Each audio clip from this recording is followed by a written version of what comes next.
Hey guys, just before I start the video, I'm just a random challenger mid laner. I peaked at around 950 LP, and I wanted to share some things that I found useful. I kind of made this on a whim, so the tips really are just random.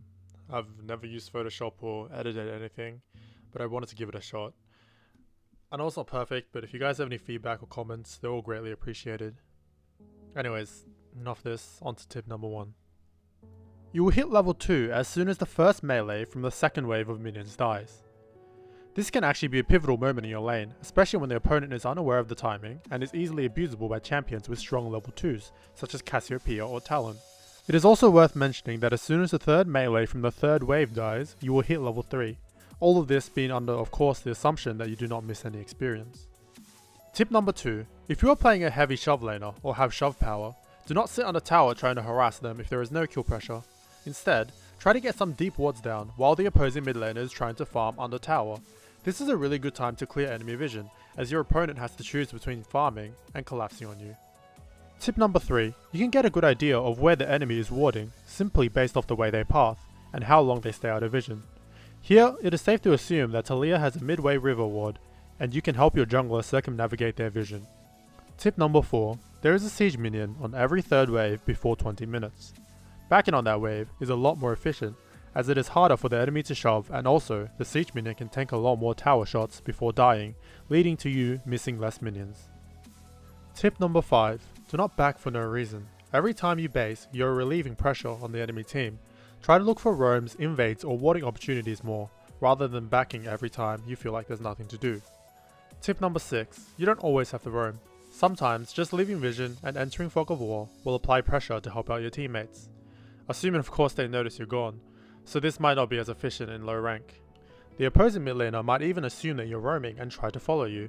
If he does do this, you can simply wait in one of the bushes and try to chunk him out or even go for a solo kill. Tip number 7. If you're playing a champion who has AoE and can't roam, ward, or get a good back off, then taking the Raptor camp is a very good use of your time. Keep in mind that you should be wary of denying your own jungle at the Raptor camp, unless they are planking a play on the opposite side of the map and it will respawn by the time they get there. Tip number 8. If the enemy is a stronger dueler or has higher shove priority, do not feel obligated to follow them on a roam. Sometimes, shoving in the minion wave for golden experience is generally not a bad trade. Please note that your team might flame you if you do this.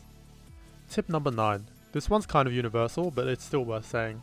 CSing minions under tower. Now, for melee minions, you let the tower hit it twice, and then you auto attack it once. For ranged, you have to auto attack it once, let the tower hit it, and then you auto attack again. This is under the assumption that the minions are full health.